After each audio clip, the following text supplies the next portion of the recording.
Hey everybody. Today I want to talk about a question really, that I've seen circulating around more and more. And I have to admit, this originally came to me from Casey Neistat video. I saw him mention this in one of his vlogs. And the question is it better to work your entire life and then retire at the end, or work for say 5 to 10 years, take a year off, go back and repeat that as many times as you can? Or to put it another way, is it better to put in your 50 years and then go out to pasture, or live in a way that your parents would probably see as foolish and irresponsible? I know mine would. And I say that because it seems like there's a very ingrained and very core belief in our society that you're supposed to work nonstop until about 72 to 76, maybe even in your 60s, and then you can have retirement. So this is really an iconoclastic thought.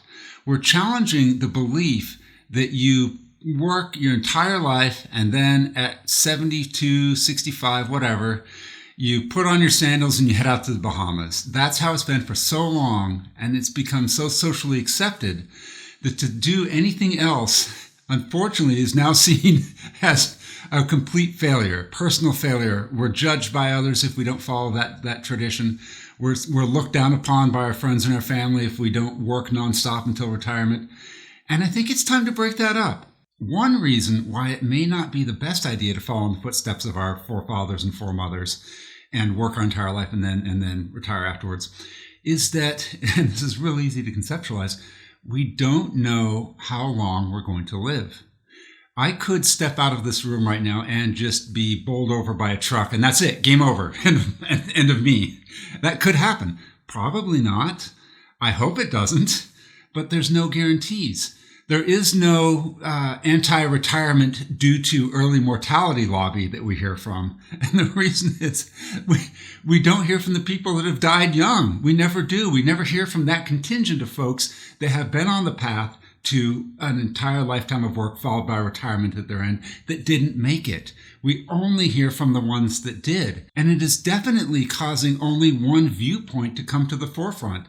And that viewpoint is those that have done it. They've worked their entire life. They are now enjoying their golden years, and they pass back that information to everyone else and say, this is the way you should do it. But is it? I've broken down this whole concept into a series of pros and cons. And after evaluating this, I'm just going to cut to the chase. We should definitely spend 5 to 10 years of working, take a year off, and then repeat that as many times as we can. But here is why and how. Both of those are key to understand before actually doing this. I have a very, very strong opinion about this. Here are some of the pros and cons of the periodic time off model. First, if we take a moment to pause and we reset ourselves occasionally, we get a chance to do more things. We can either use our time off and explore other paths, other possibilities, other career choices, look into it that we might not have been able to do if we were stuck going to work every day in the same job. Or alternatively, we reaffirm that we have made the right career choice. Let's say you get out there, you take a year off, you get out there, you look around, you find that there's nothing else you'd rather be doing. You know that you're making the right choice. Whereas if you get out there and find, oh my goodness, I've been doing plumbing for 10 years. I really love working with electricity. I want to be an electrician. You can make that change. It's never too late to reset and restart. Also, by taking time off throughout your life, you get to experience the world while you still have your health, your energy, while you're still here on the planet. It is more difficult as we go through life to take that time off, to have the desire to want to travel the world.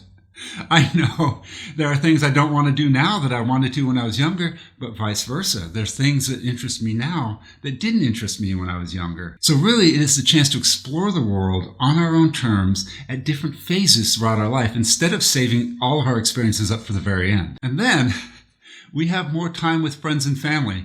I have never met anyone that has said, I wish I had spent more time at work throughout my entire life and less time with my kids, with my siblings, with my spouse, with my parents. I've never met anyone that said, I had too much time with my family. Never. Now, they could be out there, but I think once you look back upon your entire life, yes, of course there's struggles and there's difficulties with your families is in the moments. In summary, I think we all wish we would have spent more time getting to know the people that is us, our tribe, our friends, our family. I know I do. Now, I'm going to just summarize the cons because they all can be summed up in a simple sentence. But some of the cons I came across in preparing this and thinking about it and researching is that people don't recommend taking time off because it's expensive, because it could be difficult to regain momentum to re-enter the workforce, and it's a big risk. It really is. All of those things focus on one core concept, and I can sum that up in 3 words.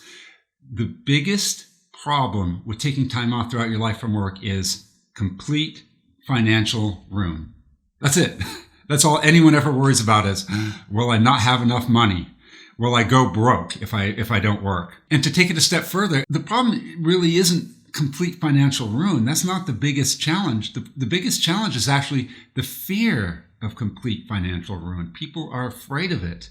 And because of that fear, they sometimes don't take their opportunities, or they won't do it. They'll stick in their job. They'll stick in a familiar, comfortable routine, even if it isn't the happiest path, for them. And that's just not right. Life can be better. Life can be more enjoyable. We can spend more time with friends and family if we're willing to make changes. Now, on the other hand, fear isn't something to be ignored. Fear is a signal. Fear is a flag. Fear is an indicator that something more is needed. In most cases, it's either action or additional planning. So when that fear, let's say I'm thinking about taking time off in the future, there is a fear. I'm worried about having money. That's what it comes down to. Now, because I have that fear, I can go ahead and take plans to mitigate the risk right now, because fear tells me there is a risk, and there definitely is. But if I make the plans and if I think through it, it's surmountable. Everything is doable if you just put enough thought into it. So the biggest fear is having enough money if you take time off. How do you deal with that? Well, to overcome the fear, all I have to do is generate more income. I can do that by saving up ahead of time, which is difficult. I have to admit, I'm not the best at that. A lot of people aren't. Or I can develop income streams that don't require my active participation. In other words, I need to develop ways of making money that don't require me to work every day. How do you do that? Well, just as an example, royalties. Let's say you're an artist, or you record something, or you make YouTube videos. You have a way of royalties bringing you money from what it is that you've done in the past that are now paying you. Rental income. You can own some rental properties and have those generate your income as you take your year off. Investment interest. Let's say you buy stocks that have dividends. You can live off the dividends from your stocks. The point is, if you think about it and if you do research, and especially if you consult financial professionals, there's ways to do it. It can be done. It's not hard. Also, in addition, to correlate or to complement this idea, you would want to reduce your expenses. Do you really need that Spotify account? Do you really need that iCloud 2 terabytes a month for $10 plan? Do you really need that new Porsche? The less it goes out, the less it has to come in. Then, finally, that's the financial side of it. And this last part, what I'm going to say now, is something that didn't occur to me until just recently, but I really think it's the key to making this doable, to being able to take periodic time off. And that is, form a backup plan. Form a way in your mind for you to easily step back into an income generating position. It doesn't have to be your old job. It doesn't have to be a traditional 9-to-5 type of career. But how can you generate income very quickly? Now, get that in your mind, whatever it is. Like for myself, it could be working at Starbucks. It could be going down to McDonald's. It could be practicing law again. I have a lot of opportunities. I think everybody has a lot of opportunities. They may not be apparent at first, but if you think about it, they're there. You've got a lot of potential. You've got a lot of resources. All you need to do is identify them. So create a backup plan, create a second backup plan, and then finally create a third backup plan.